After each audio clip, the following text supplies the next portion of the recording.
आज का जो इंटरव्यू है सुमित्रा महाजन ताई के साथ में है, जो कि लोकसभा अध्यक्ष है और बाकी सभी लोग जानते ही हैं मैम को। मुझे अलग से कुछ पहचान बताने की ज़रूरत नहीं है और काफ़ी सारी चीज़ें हमको जानने को मिलेगी इस इंटरव्यू में। और तो चलिए स्टार्ट कर। जैसे आपका है कि आपने राजनीति में काफ़ी आपका रहा है, सभी आपको एज अ राजनीतिक से ही जानते हैं, तो क्या हम आपकी जो राजनीतिक जो यात्रा है उसके बारे में आप बता सकते हैं कि आपने कहाँ से शुरुआत करी, आपको इंस्पिरेशन कहाँ से मिली कि मुझे राजनीति में आना है? पहली बात तो राजनीति में आना ऐसा मेरा कोई कभी उद्देश्य नहीं रहा। मैं शुरू से ही राष्ट्र सेविका समिति की कार्यकर्ता रही और काम करती थी। विवाह के पहले तो मेरा जीवन थोड़ा कठिन, कहो तो कठिन था, कहो तो अच्छा भी था। मेरी माताजी की बहुत जल्दी डेथ हो गई और मेरे पिताजी भी, जब मैं 15-16 साल की थी तो पिताजी की मृत्यु हो गई। फिर हम भाई के यहाँ, चाचा के यहाँ, ऐसे हम सब भाई बहन बड़े हो गए। शादी के बाद मैं यहाँ पर आई, विवाह के बाद इंदौर आई। इंदौर में मुझे वास्तव में एक बहुत स्वस्थ परिवार, मेरे घर में देवर थे और सास ससुर वगैरह सब थे। मेरे हस्बैंड जो थे वो वकील थे, तो यहाँ पर बहुत अच्छे से मेरे समय था। मैंने पूरा एजुकेशन भी जो आधा रहा था शादी के पहले, वो यहाँ आके धीरे धीरे पूरा किया। यानी मेरे सास ससुर ने मेरा बहुत साथ दिया और उन्होंने कहा तू कॉलेज में जाके एजुकेशन पूरा कर। तो मैं MA LLB सब मैंने शादी के बाद पूरा किया, ये मैं इसलिए कहना चाहूँगी। तो मैं मेरा शिक्षा के इसमें मेरा चल रहा था आगे, और मैंने कहा जैसे मैं राष्ट्र सेविका समिति में जाती थी, शुरू से थोड़ा मुझे काम करने में इंटरेस्ट था, सामाजिक काम में इंटरेस्ट था। फिर वहाँ मैं जाती थी समिति में। फिर मैं सासू जी के साथ जैसे भगिनी मंडल, महिला मंडल चलते हैं ना, उसमें जाती थी। वहाँ सासू जी के साथ वहाँ के कुछ कार्यक्रमों में हिस्सा लेती थी। और धीरे धीरे मेरा सामाजिक दायरा बढ़ता चला गया। जैसे मंडलों के आपस के कंपटीशन होती है, महिला मंडलों की, तो उसमें मैं हिस्सा लेने लगी। वक्तृत्व स्पर्धा हो, कहीं हो, तो ऐसे होते होते मेरा सामाजिक ये शुरू हो गया काम। और राष्ट्र सेविका समिति से हम लोग जब कई सारे काम करते थे, उसमें मैं भी काम करने लगी। और वो काम करते हुए भी धीरे धीरे मैं रामायण पे प्रवचन करने लगी। अच्छा। तो सामाजिक जीवन में काम करती थी सबसे ज़्यादा। जैसे जीजा माता की 200वीं पुण्यतिथि हमने बहुत अच्छे से यहाँ पर करी, सभी सामाजिक संगठनों को साथ लेके। अहिल्याबाई के लिए मैं हमेशा अहिल्याबाई की पुण्यतिथि कार्यक्रम में जाती थी। ऐसे सार्वजनिक काम होते होते 75 में, यानी राजनीति की समझ तो थी शुरू से, क्योंकि समिति में जाने से संघ के लोगों के संदर्भ के कारण राजनीति मालूम तो थी, मगर मैं नहीं काम करती थी।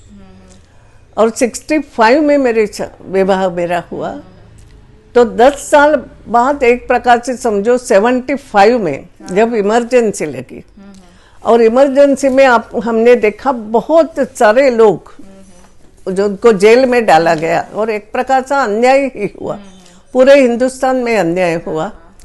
तो मेरे भी मन में वो कसक थी कि ये क्या हो रहा है, क्यों हो रहा है। तो सामाजिक काम के हिसाब से ही मैंने संघ के लोगों को साथ ले वगैरह लेके, और समिति की महिलाएं भी, हम और भी महिलाएं जो साथ में आती थी, कि जिन परिवारों के लोग जेल में बंद थे उनसे संपर्क करना, उनकी मदद करना, जो भी मदद आवश्यक हो उनको, कभी धन की मदद करना, धन संग्रह करके, या और भी कुछ पैरोल पे छूटने के लिए कुछ मदद चाहिए, वो घर में कोई बीमार हो, तो ये काम हमने शुरू किया। ये काम करते करते मैं प्रवचन भी करती ही थी, और सबको मालूम था अच्छा बोलती है। फिर 70 से जैसे ये कॉन्फिडेंस है, ये कैसे आया? उसी से कॉन्फिडेंस आया ना, मैं काम करती चली गई। और अन्याय तो पसंद था ही नहीं, शुरू से नहीं था कि ये गलत बात है। इस प्रकार की इमरजेंसी की आवश्यकता नहीं थी। जब अगर आपके खिलाफ हाईकोर्ट का ये आया है डिसीजन, तो छोड़ देना चाहिए। आखिर कुर्सी क्या होती है, सत्ता सब कुछ नहीं, ये मन में शुरू से भाव था। फिर 77 के जब इलेक्शन आ गए तो 77 के इलेक्शन में ऐसी स्थिति थी, आधे लोग अभी भी जेल में थे, बहुत सारे लोग अंदर थे, बाहर, ऐसा सब कुछ थोड़ी घालमेल चल रही थी। तो ऐसे में हुआ कि चुनावी सभा किसने लेना, क्या लेना, ऐसा थोड़ा विचार होने लगा। तो बहुत से लोग तो अंदर है। हमारे यहाँ के एक व्यक्ति तो हमारे श्री वल्लभ शर्मा करके थे, वो जेल में रह के उन्होंने चुनाव उस समय लड़ा था। अच्छा। तो प्रचार कौन करेगा, जाएगा कौन? लोगों में अभी भी वातावरण थोड़ा भय का तो था। तो मुझे कहा गया कि आप थोड़े से भाषण दिया करो। मैंने कहा भाई मैं राजनीति में तो काम नहीं किया, मगर ठीक है आवश्यकता है, करना है तो चलो किया। तो वास्तव में मेरी ऐसी शुरुआत हुई। फिर धीरे धीरे 82 में या ऐसे कॉरपोरेशन के चुनाव आए। अच्छा कर दूंगी, चुनाव में काम करूंगी, मतलब एक काम उत्साह करती था कि हाँ मुझे करना है। हाँ कि करना है तो करती चली गई। अब जब अच्छा काम देख के मुझे पहली बार कॉरपोरेशन में एल्डरमैन बनाया गया, वहाँ भी धीरे धीरे मैं काम अच्छा, सामाजिक रूप से काम करने वाली महिला थी तो काम करती चली गई। फिर मुझे डेप्यूटी मेयर बनाया 84। और मालूम नहीं फिर धीरे धीरे जब ज़्यादा से ज़्यादा काम करने लगे तो कहीं ना कहीं ये हुआ कि विधानसभा लड़ानी चाहिए आपको। विधानसभा कठिन थी उस समय, तो जनसंघ तो कभी जीता ही नहीं था, बहुत कम जीतता था, जीता नहीं था। यानी भारतीय जनता पार्टी, तब तक जनता पार्टी भी थी, मगर 85 में भारतीय जनता पार्टी बन गई थी तब। तो हमारे कॉरपोरेशन हमारी बन गई थी बाद में। मैं 85 में मैं डेप्यूटी मेयर भी थी 84 में तब। और तब ये बात आई विधानसभा लड़ना चाहिए। यहाँ के क्षेत्र क्रमांक 3 की विधानसभा थी, वो भी हम जीतते नहीं थे, बहुत नहीं।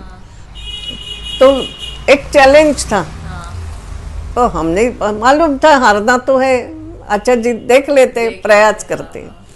मगर वो इतना अच्छे तरीके से चुनाव हुआ, चुनाव तो मैं हार गई, मगर इतने थोड़े वोट से हार गई कि मैं हारने के बाद भी एक प्रकार से स्थापित हो गई, ऐसा कह सकते हैं। नाम आपका हो गया कि हाँ क्या, हाँ कि जान पहचान हो गई कि ये कोई ऐसे है, जान, ऐसी केवल जान महिला पहचान है। नहीं, हाँ, ये लड़वैया है, हाँ, ये समर्थता से काम करती है, ऐसा ही भाव जो हो गया। ऐसा मुझे लगता है कि मेरा हारना ये मेरे व्यक्तित्व निखारने के काम आया। और सबको लगा नहीं ये अच्छा काम कर सकती है, ये अच्छे टक्कर दे सकती है।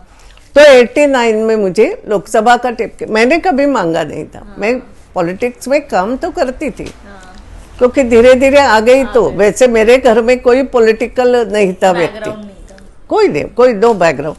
संघ की बैकग्राउंड मैके की थी, यहाँ की भी नहीं थी, मगर विरोध नहीं था कुछ भी, लेकिन बैकग्राउंड नहीं थी।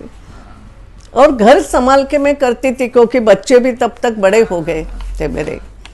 तो मेरे पहला चुनाव जब मैंने 85 में लड़ा था, 84-85 का विधानसभा का, तो उस समय भी समझो कि मेरा बड़ा वाला बेटा था, वो तब तक 13-14 साल का हो गया था क्योंकि 66 का उसका जन्म है और छोटे वाले का 71 का। तो दोनों वैसे समझदार हो गए थे वो तब तक, मतलब हाँ। तो 89 में फिर मैंने पहला लोकसभा का चुनाव और जीत गई। अच्छा। क्योंकि मैंने कहा ना वो जो 84 में और एक तो as a deputy mayor, as a corporator जो काम किया था, मेरे काम के जुनून तो मुझे शुरू से है, समझ लो। मैंने अपेक्षा कभी कुछ नहीं करी, मिलता गया। तो हो सकता है जुनून के कारण भी मिला हो।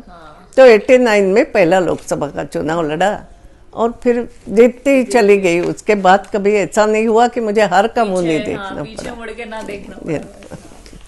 आपको ये जो आपका करियर था या आपकी जो राजनीतिक का करियर था, इसमें आपको क्या क्या चुनौतियां का सामना करना पड़ा एज अ फैमिली या सोसाइटी? जो ऐसे चुनौतियां का बहुत सी बार हम महिलाओं को बहुत ऐसे सामना करना पड़ता है, तो ऐसे आपको किस टाइप की चुनौतियों का सामना करना पड़ा महिलाओं के दृष्टि से? हाँ।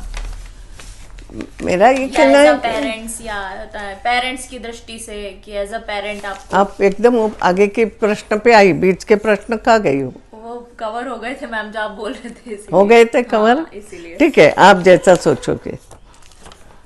महिलाओं की दृष्टि से मैं कहना चाहूंगी कि कई बार ये प्रश्न आते हैं, मेरा इतना ही कहना है, महिला और पुरुष ये कोई दो अलग चीज, अलग तो जो है सो है, मगर है तो दोनों मनुष्य ना। जो भगवान ने मनुष्य करके जो जो गुण दिए हैं वो दोनों के दिए हैं। केवल इसमें उतना होता है कि महिलाओं में वो मातृत्व का गुण, पुरुषों में भी मातृत्व रहता है, मैं तो इस मत की हूँ, लेकिन महिलाओं में वो ज़्यादा विकसित होता है काम कर।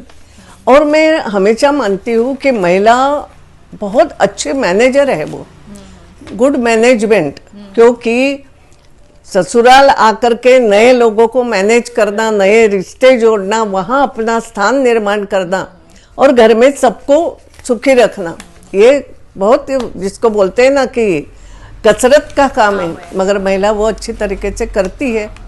जो करती है इसका मतलब उसमें क्षमता है, बस ये क्षमता का उसको आभास कराना आवश्यक है।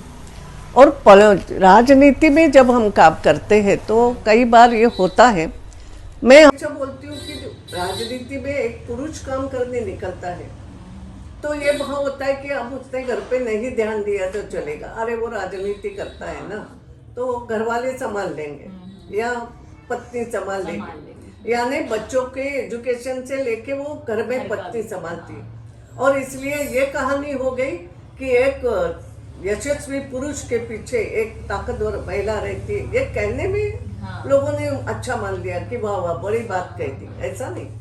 मेरा ये कहना है कि महिला में भी सक्षमता है, तो अगर है वो आगे आती है तो परिवार ने साथ देना चाहिए। महिला ये वो महिला करके पीछे मत ढकेलो, और महिलाओं को आगे करना है, इसके लिए नहीं भी हो उसमें काम की क्षमता तो भी आगे ढकेलो, ऐसा भी अगर उसकी रुचि है कर सकते। जैसा सर्विस के लिए निकलती है, अच्छी प्रोफेसर बनती है, इंजीनियर बनती है, डॉक्टर, अब तो कोई तुम कह नहीं सकते कि किसी क्षेत्र में महिला। तो पहले तो मेरा ये कहना है, ये बार बार तुलना छोड़ो, स्त्री कम नहीं है, स्त्री में वो सब गुण है, उसे एक मनुष्य करके पहचानो, पहली बात तो भाव रखो ये। और स्त्री जब राजनीति में आती है, आज भी कठिनाई तो होती है, क्योंकि उसका घर संभालना और बाहर उसको दोनों संभालना पड़ता है। उसको ये माफी नहीं होती है कि वो घर में थोड़ा दुर्लक्ष्य करे। कहाँ घर के लोग समझदार हो तो मदद करते हैं, जैसे मैंने भी वो संभाला, मैंने घर भी संभाला, बाहर भी निकली, क्योंकि मेरी सासू जी एक वो समझदार थी, वो बोलती थी जा तू, मैं घर में देखती हूँ। कभी कभी ऐसा नहीं कि हस्बैंड कोई गुस्सा ही नहीं होते थे, ऐसा भी नहीं तो होते थे, तो वो अरे जाने दे रही है, वो अच्छा काम कर रही है ना, जाने दे। मैं भी इस बात का ध्यान रखती थी कि जब मैं काम करके घर आऊंगी तो मैं पूरी तरीके से घर की 24 घंटे काम करना है, मगर इसका मतलब ऐसा नहीं, मैंने समय का बड़ा ये पाबंद थी कि मेरा ऑफिस अगर 10 बजे खुल रहा है ना तो मैं 10 बजे आऊंगी ऑफिस में, उसके पहले नहीं, मुझे घर का काम करना। और ये मैं हमेशा एक प्रकार से लोगों के इस पे डालती थी दिमाग में कि देखो मुझे घर भी देखना है और ये काम भी करना है, मैं दोनों कर रही हूँ, आपको भी समय दे रही हूँ, मगर मेरा घर भी मुझे संभालना। तो ये भान लोगों को भी रहे कि नहीं, वो आपने संतुलन बनाए रखा एक अपना, बिल्कुल कि मेरा परिवार है, मैं परिवार संभाल के करूँ, ये होना चाहिए। और ये मैंने संतुलन रखा। आपको एक उसका उदाहरण थोड़ा देती हूँ कि कभी कभी सुषमा स्वराज भी ये उदाहरण मेरा देती थी लोगों को कि इससे कैसे संतुलन, क्योंकि उसके सामने ही घटना हो गई थी कि मुझे सुषमा स्वराज के साथ किसी दौरे पे जाना था। उस समय मैं बहुत बाहर नहीं निकली थी, मगर जाती थी, मध्य प्रदेश में ही जाना था, और मुझे कहा गया था आप सुषमा जी के साथ दौरा करोगे, और निकली थी मैं। अब बच्चे वैसे छोटे, कहो तो छोटे थे, 10-11 साल का मेरा छोटा बेटा था, 10 साल का, तो मुझे 5-7 दिन के लिए बाहर रहना था। अच्छा। तो सुषमा जी भी आ गई और अब हम निकलने वाले थे। इतने में छोटा बेटा दौड़ता हुआ है, माँ तुमने मेरे लिए लड्डू बनाए कि नहीं? मैंने कहा बेटा मैं नहीं बना पाई, आज ही बना देगी। आज ही बोलते हैं ना दादी। तो मैंने बोला है उनको, नहीं मुझे तो तुम्हारे ही हाथ के लड्डू, अब तो 2-4 दिन नहीं आएगी, नहीं मुझे लड्डू बना के ही जाना। मैंने सुषमा जी को कहा, सुषमा जी थोड़ी देर रुको, हमें देर तो हो जाएगी, मगर बेटा मुझे कह रहा है। तो मैं ऊपर गई, मैंने उसके लिए लड्डू बनाए, आधा पौन घंटा लगा मुझे वो सब करने में, लेकिन मैं उसका खुश मुंह देख करके बाहर गई। सासू जी को भी अच्छा लगा, सही है रे, वो चाहता है ना, अच्छा किया तुमने, अब मैं संभाल लूंगी। तो वो भी दुगनी खुशी उनको भी हो गई कि नहीं अपने सब, तू चिंता मत कर। उसका वो ये हो गया ना, तो ये बहुत बड़ा अब ये संतुलन नहीं तो मैं नहीं, मुझे तो ज्यादा ही है और बच्चे को छोड़ के जाऊँ तो घर के लोग भी ये होते।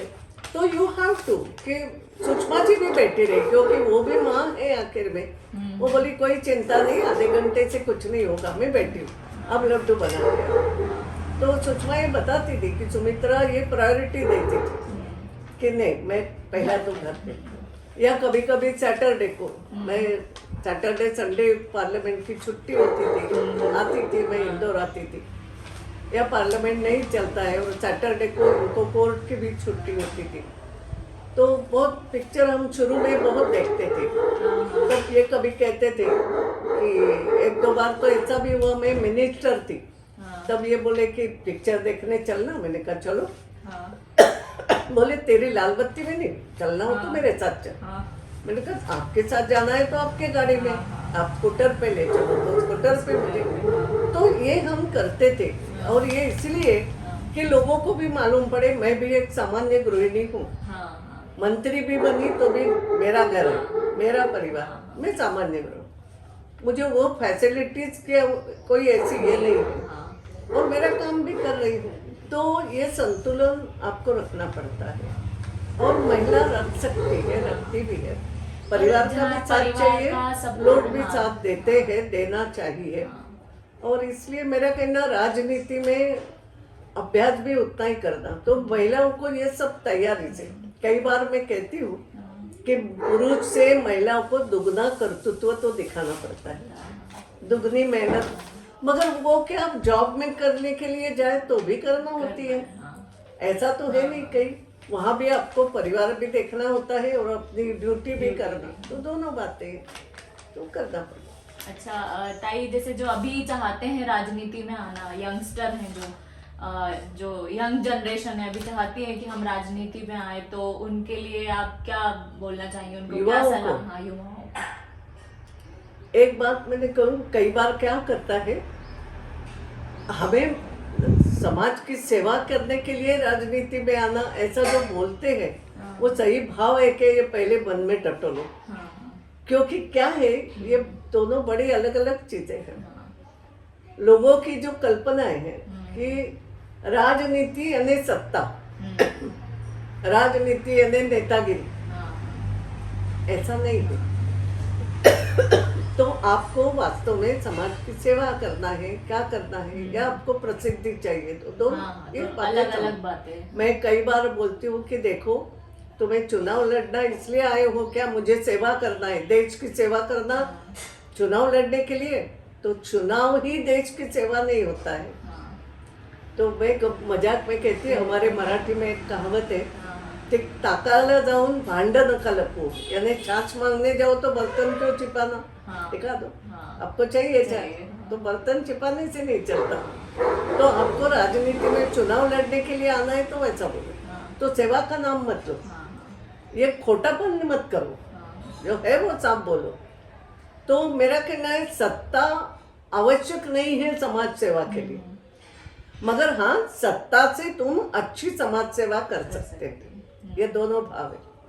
तो हम कई बार सोचते राजनीति और समाज सेवा साथ साथ, ऐसा कुछ नहीं है। आपको सेवा और समाज सेवा में भी, समाज सेवा और प्रसिद्धि ये दोनों हमेशा अलग रखो।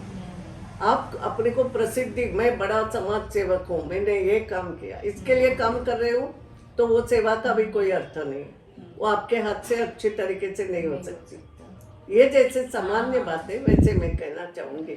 तो युवाओं को मैं कहना चाहूँगी, पहले तो भाव ये जो स्वामी विवेकानंद ने कहा था कि देश के लिए, मेरा देश, मेरे देश की उन्नति, मेरी मातृभूमि, उसके लिए ऐसे युवा वो चाहते थे। तो क्या वास्तव में आपके मन में वो भाव है कि करना है मुझे, फिर कितनी कठिनाई आ जाए तो मैं करूँ, मुझे राष्ट्र की सेवा, तो राष्ट्र का भाव पहले मन में। तो युवाओं को मैं कहना चाहूँगी कि राजनीति इतनी आसान बात भी नहीं है। आपको जितनी प्रसिद्धि देती है तो उतनी एक दिन धड़ाम से गिराती भी है। तो वास्तव में मन में सही भाव रखो, सही बात को पहचानना सीखो और ये निर्णय करो कि मैं सत्ता के लिए आ रहा हूँ या सेवा के लिए आया हूँ। ये पहले निश्चित करो। और वास्तव में तुम्हें कुछ सेवा करनी हो तो अपेक्षाएं खूब ऊंची मत रखो, मिलता जाए तो बहुत अच्छा। कई लोग कहते हैं राजनीति में महत्वाकांक्षा होना ही चाहिए, मगर महत्वाकांक्षा का अर्थ क्या है? मैं ही सब कुछ, ऐसी तो नहीं होती, मैं को छोड़ना तो पड़ता है। तो युवाओं को मैं इतना कहूँगी कि पहले तो ज्ञान बटोरो, बटोरना यानी यू मस्ट नो कि देश की परिस्थिति क्या है, सामाजिक परिस्थिति। तो अभ्यास नहीं छोड़ना चाहिए, हमेशा अभ्यास करने की प्रवृत्ति होना अगर हम कुछ करना चाहते हैं। फिर ये भी होना कि मुझे कुछ मिलेगा, फिर मैं ऐसा करूँगा, ये करोगे तो हाथ से काम नहीं होगा। ये निष्काम कर्मयोग थोड़ा तो समझना पड़ेगा, अपनाना कठिन है, मैं मानती हूँ कठिन है। और अभी के जो राजनीति का माहौल है और जो पहले आपने जब शुरुआत करी थी उससे बहुत डिफरेंस है, मतलब बहुत अंतर आ गया है अभी। डिफरेंस नहीं, देखो संघर्ष तो उस समय भी था, संघर्ष तो आज भी है। और अभी टेक्नोलॉजी कभी कभी तो उस समय ज्यादा भी होता था संघर्ष, इतनी महिलाएं होती नहीं थी। और सब प्रकार के लोग सब समय में, मानती हूँ सब प्रकार के लोग सब समय समाज में रहते हैं। हाँ, कौन हावी होता है ये देखना पड़ेगा। और इसलिए दिखावा अगर समाज में हावी होने लगेगा तो फिर आपका संघर्ष ज्यादा हो जाता है। दिखावा नहीं, काम दिखाऊंगी, मगर ये जिद, राजनीति में जिद भी जरूरी है, राजनीति में अभ्यास भी जरूरी है, राजनीति में लगन भी जरूरी है। और निस्वार्थ भाव से कुछ करूँगा, ये भाव हो तो सक्सेसफुल हो सकते हो। ये बहुत ही एक अच्छी सलाह थी मैम की तरफ से युवाओं के लिए कि उनको राजनीति में अगर आप आना है तो वो कैसे आ सकते हैं और किस भाव से आ सकते हैं।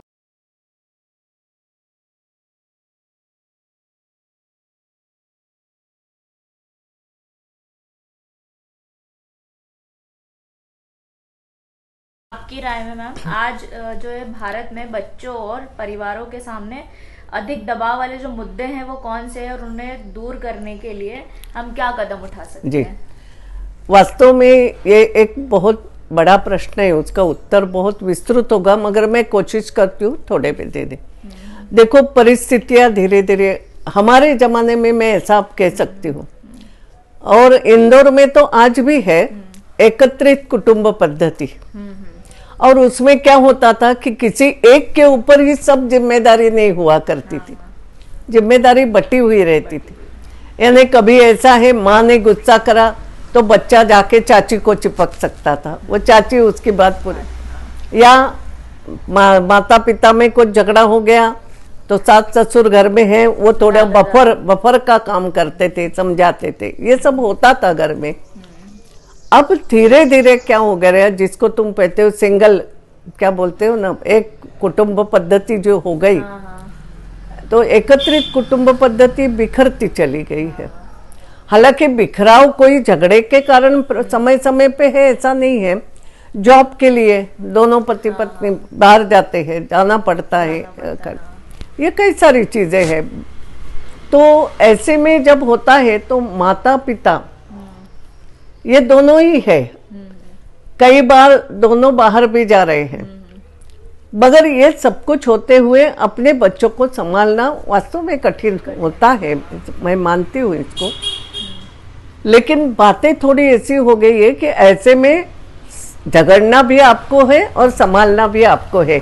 ये माता पिता ने संतुलन रखना पड़ेगा पहली बात। बच्चों पर एक्चुअल क्या है, करियर को हमने इतना बड़ा कर दिया कि करियर के सामने कैरेक्टर कहाँ चला गया समझ भी नहीं। ऐसा मैं बोलती हूँ कि करियर बड़ा करना है, करियर मेरा करियर। तो माता के लिए भी होता है करियर, पिता के लिए भी करियर, वही बात बच्चों तक जाती है करियर। इसमें कैरेक्टर क्या, वो मनुष्य है पहले, आप भी मनुष्य हो। तो एक मनुष्य के नाते मुझे मेरा व्यक्तिमत्व कैसे होना, मेरे संस्कार को कहाँ, वो कहाँ गए। आजकल वो बिखर गई है बात, है ना। मैं हमेशा बोलती हूँ कि करियर मतलब केवल अच्छा एजुकेशन लेते लेते लेते कोई बड़े पद पे पहुंचना है, या तुम जो आजकल बोलते हो अच्छा पैकेज लेना, इसको करियर नहीं बोलेंगे।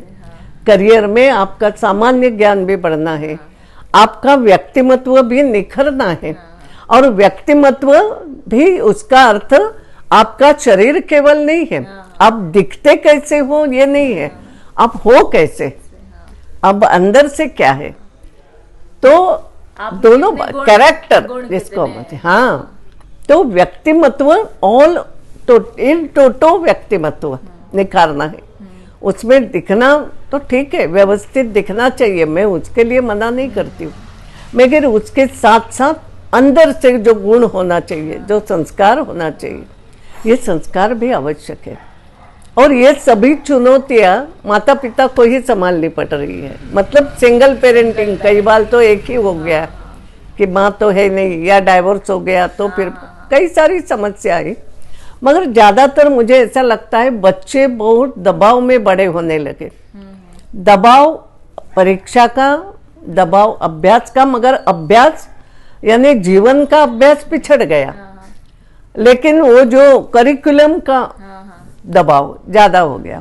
मार्क, हमने बच्चों को मार्क कमाने वाली मशीन मान लिया, परसेंटेज दबाव भी रहता है कि उसका बच्चा अच्छा होता है। माँ बाप को लगता है क्या करे, आगे जाके अच्छे स्कूल में एडमिशन।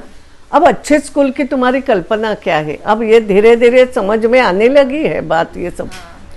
तो ऐसे इसमें माता पिता की जिम्मेदारी बहुत बढ़ जाती है। एक तो बच्चों के लिए समय निकालना ज़रूरी है, ये पहले समझना पड़ेगा। दोनों बिजी रहते, मैं उसमें ये नहीं कहती, अगर दोनों बिजी है तो ये सोचो कि बच्चों के लिए आजकल एक बात होती है ना, एक ही बच्चा चाहिए, वी कांट अफोर्ड। मैं कई बार इस बात पे भी नाराज होती है, ये अफोर्ड क्या होता है। अफोर्ड ये शब्द बच्चों के लिए क्यों होता है, ये आपको सोचना है। और बच्चा अकेला बढ़ता है, उसका साथ कोई नहीं होता है, भाई बहन या भाई भाई, बहना बहना, ये जो रिलेशन है they can share to each other. ये शेयरिंग प्रवृत्ति उससे कम हो। तो या तो फिर आपको ये ध्यान रखना कि उसका मित्र मंडल बड़ा रहे, मित्र मंडल बड़ा रहे तो आपको भी उस मित्र मंडल को संभालना पड़ेगा। आप ऐसा तो नहीं कर सकती मैंने बनाया है तेरे लिए, तू खा के फिर खेलने जानो। वो भी अगर खेल रहे तो सबको दे दो। ये कई सारी चीजें हैं और माता पिता को इसका ध्यान रखता, ये जिम्मेदार। क्योंकि अब तुम्हारे घर में दादा दादी है नहीं, नाना नानी है नहीं, दूसरे कोई है नहीं, या तो कोशिश करो कि सबके साथ इकट्ठे रहे, मगर हम हर समय संभव नहीं। तो ये कई सारे जिसको हम कहते हैं चैलेंजेस, ये जीवन के बढ़ गए हैं। और उसमें भी ये दबाव तो है ही, अच्छा स्कूल मिले, उनको अच्छी शिक्षा मिले, उनको अच्छा परसेंटेज मिले, फिर उनका करियर हम बनाएं। मगर ये सब सोचते हुए कहीं ना कहीं ये हमें ध्यान में रखना पड़ेगा कि करियर के साथ कैरेक्टर भी है, वो एक अच्छा इंसान कैसे बने, ये सब सोच। और इस तरीके से दोनों अब पढ़े लिखे हैं माता पिता, अब कोई अनाड़ी लोग तो है नहीं। ये समतोल रखना बहुत, और ये सबसे बड़ी समस्या है। मगर इसके लिए कई बार सामाजिक संस्थाएं, आप भी दादी हैं तो आपने भी दादी के रूप में अपनी काफ़ी जनरेशन को देखा है कि कैसे उन्होंने, आपकी भी इतना बड़ा फैमिली है, परिवार है, आपने भी देखा है काफ़ी सारे उतार चढ़ाव आते हैं। तो उस हिसाब से आप आज के जो पेरेंट्स या माता पिता है उनको क्या सलाह देना चाहेंगे, जो आपका अपना अनुभव है नहीं, उससे? मैंने जो बात कही आपकी कि एक तो बच्चे सबसे ज़्यादा प्रेम चाहते हैं। प्रेम जितना कारगर होता है, डांट नहीं होती है। हमें ऐसा लगता है मैंने अच्छे से डांटना तो है, मगर प्रेम जल्दी समझ में आ जाता। कई बार जैसे मेरे अपने अनुभव है, मैंने अगर बेटे पर गुस्सा करती थी, समझो पढ़ाते सब, तो वो रोते रोते दादी के पास जाता था, तो दादी बोलती अच्छा कोई बात नहीं, हाँ मैं अरे आज का दिन मैं उसके पढ़ाई में देखती हूँ, हाँ, तो मेरा गुस्सा शांत होने को एक मुझे समय मिल जाता। वो बोलती थी अच्छा मैं देखती हूँ क्या गलती करी, मगर और उसको भी बोलती थी अरे माँ बोल रही है तो क्यों नहीं पढ़ता अच्छे, अच्छा आओ मेरे पास बैठ। ये मैंने जो बफर कहा ना, ये होता है, ये आवश्यक। अब ये आपके पास अगर है नहीं, मान लो हो सकता है आप दोनों अकेले रहे, तो या तो दोनों पति पत्नी ने समझ के करो काम, ये कि एक गुस्सा होता है तो दूसरे ने प्रेम दे दो बच्चे को कैसे, मगर प्रेम देते समय वो गलत ही है ऐसा बोल के प्रेम नहीं देना है। वो भी ठीक कह रही है मगर दे कर दे, तू भी ऐसा कर दे, ये समझाई, ये ध्यान देना पड़ेगा। दादा दादी का भी ये काम तो होता ही है, जो मैंने वो समय देखा। दादी जब तो बने तो आज भी जैसे मेरे घर में तो मेरे बेटा साथ में ही रहता है, बेटा बहू, मेरे पोता पोती मेरे साथ में ही बड़े हो गए सभी। दोनों बच्चे एक ही घर में अलग अलग रहते मगर है एक ही घर में। तो ये सब मुझे भी ये लगा कि एक छोटी सी बात बताओ, जैसे मेरा पोता थोड़ा बड़ा हो गया, बड़ा होने के बाद उसको लगा दादी अब घर में तो हम मराठी बोलते हैं, मगर मैं तो स्कूल में तो इंग्लिश मीडियम या बाहर जाओ तो हिंदी, तो मराठी लिखने में तकलीफ। तो मैंने कहा जब मैं तुम्हें डिक्टेशन देती हूँ, फिर कुछ तो भी कहानी का डिक्टेशन। अब ये दादी करके मैंने करा, मैंने कहा जा रहे अब तो अपनी माँ को नहीं, मेरा काम है, वो चाहता है ना मैं उससे बात, वो कुछ कभी अपनी मन की बात कहने भी आता है तो उसको समझना, ये दादा दादी का काम आवश्यक भी है। मैंने जैसे कहा कि गुस्सा अगर होते हैं माता पिता तो बफर का काम दादा दादी को करना होता है। मगर वो मैं हमेशा ध्यान रखती हूँ आज के प्रैक्टिकल वे को जोड़ करके बनानी पड़ती। वो पहले के जमाने वाला। अब पेड़ की पूजा क्यों करना, तो पेड़ की पूजा करने वाली महिला मूर्ख नहीं थी, या हमारे लोगों ने जो पेड़ की पूजा डाली है वो मूर्खता नहीं है, वो पर्यावरण से जुड़ी हुई बात है, वो समझाते हुए आना चाहिए। तो दादा दादी का भी साथ साथ अभ्यास चलता रहता है। तो काफ़ी सारी चीज़ें आज जानने को मिली मैम से, और पेरेंट्स से, राजनीति के बारे में, पेरेंट्स को लेके, और एज अ दादी इन्होंने बहुत अच्छा अपना निभाया है, और राजनीति में भी एज अ महिला मुझे आज बहुत कुछ सीखने को मिला आपसे। और मेरा एक कहना है आखिरी में ये होना चाहिए कि पीढ़ी का अंतर तो हमेशा रहता है ना, दो पीढ़ी का। जैसे हमारे में समय भी हमारे दादा दादी या ऐसे बोलते, अरे हमारे समय ऐसा नहीं था, ये तुम्हारा जैसा। आज मैं आगे वाली पीढ़ी को अरे या हमारे समय में ऐसा नहीं, तो इट गोज ऑन। हमें वही करना है कि दोनों का संतुलन कैसे बैठे, और दोनों को संतुलित समझ करके संतुलित करते हुए हमें समाज को अच्छी दिशा में कैसे ले जाना है, हमारी संस्कृति हमारे संस्कार ये आगे ले जाना है। इससे हमें मनुष्य को बनाना है। मनुष्य तो है मगर नर का नारायण कल्पना है हमारी। तो ये नर का नारायण यानी पुरुष का नारायण नहीं, नर मतलब स्त्री पुरुष दोनों आगे, मनुष्य, मनुष्य से देवता, ये कल्पना। तो देवत्व क्या है, ये देवत्व में तो परिवर्तन नहीं आया ना, अच्छा है जो अच्छी बात है। तो इसका जो संतुलन, इसका विचार ये पीढ़ी दर पीढ़ी होता रहता है, केवल वो सामंजस्य से आगे बढ़े ये हम लोगों को देखना पड़ेगा। तो thank you so much ma'am आज के इस इंटरव्यू के लिए, और थैंक यू सो मच।